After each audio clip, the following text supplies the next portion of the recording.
Saya kedatangan lagi nih casing akuarium ATX dari GameMax. Setelah sebelumnya juga pernah review saudaranya tuh, yaitu si GameMax Next C56. Itu casing bagus sih, di harga 1 jutaan. Tapi, apakah versi Next C53 ini akan sama bagusnya kayak kemarin? Mari kita ulik. Kita mulai dulu deh dari dimensinya. Casing ini punya panjang di sekitar 435 mm. Tingginya sama-sama di 435 mm, dengan lebar di 235 mm. Buat ukurannya sendiri cukup gede, tapi nggak sampai jumbo gitu untuk seukuran casing ATX. Sekilas ukuran casing ini kelihatannya kayak nggak terlalu panjang ya, karena hilangnya fan di bagian depan, digantikan oleh tempat untuk PSU. Bagian depan casing ini ada I/O front panel, di antaranya ada 2 buah USB 3.2 Gen 1, satu USB-C 3.2 Gen 2, ini sudah pasti USB-C beneran ya, bukan siluman. Lalu ada juga combo jack audio. Nah loh, kok ini nggak ada tombol powernya ya? Ternyata tombol powernya ini ada di atasnya sob, yang merangkap sebagai logo GameMax-nya juga. Bagus sih ya, jadi kayak hidden button gitu. Bagian belakang casing ini terlihat cukup tinggi ya, dengan jumlah slot PCIe total ada 7 buah. Tentu aja dengan sistem reusable alias pakai baut. Sayangnya casing ini belum support untuk VGA vertical sob, beda dengan si Next C56 yang slot PCIe-nya tuh bisa diubah jadi vertikal. Untuk bagian kaki-kaki pada casing ini juga terlihat lebih tinggi ya, karena supaya bisa menghirup udara lebih banyak lagi untuk intake di bagian bawah. Bagian atas casing ini polos aja sih, nggak ada apa-apanya. Sayangnya dust filter di atas juga itu nggak ada ya, atau saya ngerasa ini kayak jadi dust filter langsung ya si penutup atasnya ini. Jadi bukan tipe yang di magnet gitu dust filternya. Terus bagian sampingnya juga sama-sama nggak ada dust filter. Kalau bagian bawah ini agak unik nih, dia kayak ada semacam tonjolan lebih gitu. Tonjolannya ini terbuat dari aluminium ya, fungsinya sebagai dust filter sekaligus dudukan untuk si fan yang bagian bawah sob. Karena fan bagian bawahnya ini pakai bracket tambahan, tujuannya biar fan bagian bawah ini bisa kita atur arah semburan anginnya, mau direct ke bagian atas atau kita miringin alias kita pantulin ke bagian kaca side panel, biar area semacam RAM, heatsink VRM, dan lain-lain itu setidaknya kena semburan angin dari bawah. Cara atur arahnya gampang banget, tinggal tarik aja fan bagian ujung kanan dan ujung kirinya. Dia cukup kuat kok, nggak mudah geser. Jadi fan bagian bawahnya ini dibuat fleksibel gitulah konsepnya. Cara buka casing ini gampang sob, semuanya tanpa baut alias screwless. Bagian side panel kacanya, bagian kaca depan, bagian atas, maupun bagian kabel manajemen, itu semuanya tinggal kita lepas aja. Mantap, super simple.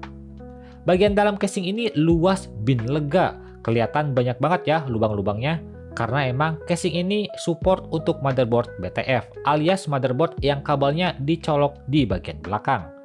Selain itu ada juga GPU holder bawaan yang bisa kamu adjust tinggi rendahnya dengan cara longgarin baut di bagian belakangnya. Di sisi atasnya ada tonjolan yang jadi rumah untuk PSU-nya nanti. Seperti yang disinggung tadi, kita dikasih free 4 buah fan casing.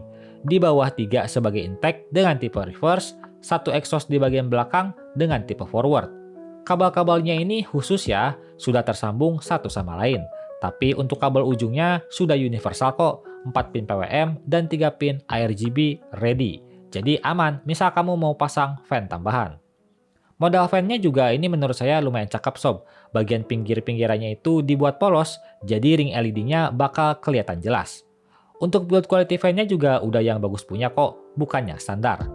Lalu untuk bahan di casing ini juga termasuk yang standar aja sih ya di harganya, bukan yang solid banget atau bukan yang tebal-tebal banget, ya standar bagus lah.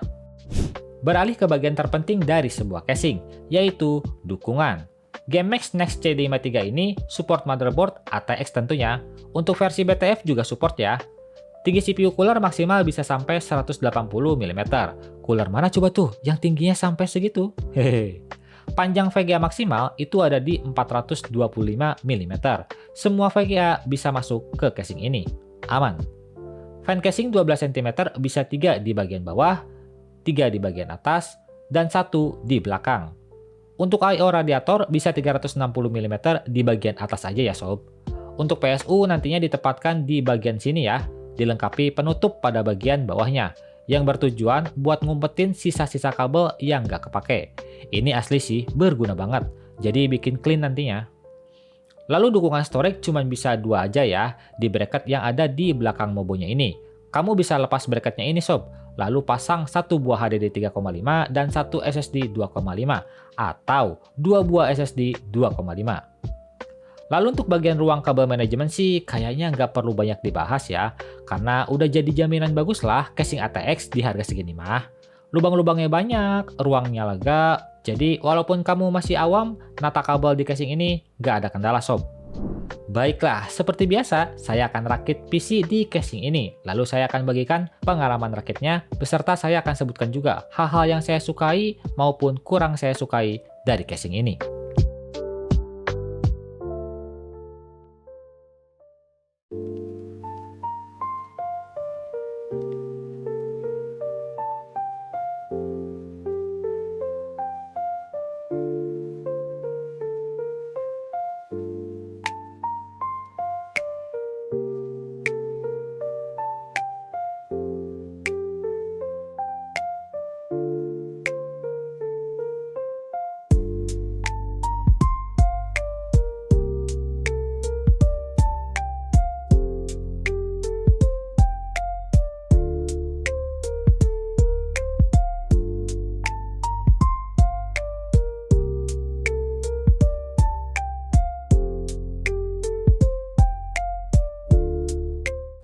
Oke, selesai sudah, dan pengalaman rakit di casing ini mirip-mirip sih kayak si GameMax C56 kemarin ya.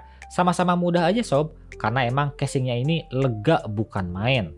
Nata kabelnya juga sebentar banget, padahal saya di sini pakai PSU non modular dan juga saya di sini posisi fan-nya itu full ya. Tapi tetap aja tergolong yang mudah. Lalu untuk kabel-kabel bagian bawah mobo juga bisa terhalangi oleh kipasnya sob. Jadi biar gak terlalu kelihatan tuh kabel-kabel yang ada di bawah motherboardnya ini. Overall pengalaman rakitnya sih jujur memang gak ada kendala dan mudah-mudah aja. Nah sebelum saya sebutkan hal-hal yang saya sukai maupun kurang saya sukai, kita cek dulu deh harga casing ini. GameMax Next C53 ini punya harga di sekitar 1,1 jutaan, belum termasuk voucher. Mungkin kalau sama voucher bisa 1 juta pas kali ya. Ini harga yang sama dengan GameMax C56 yang kemarin saya review. Hal-hal yang saya sukai dari casing ini tentu aja dukungannya ya. Segala macam part PC mainstream itu bisa masuk di casing ini dengan aman. Pengalaman rakitnya juga enak banget, semua dipermudah. Lalu desainnya yang menurut saya clean, minim baut juga, jadi misal mau buka segala sisi dari casing ini, semuanya screwless, tinggal bongkar aja.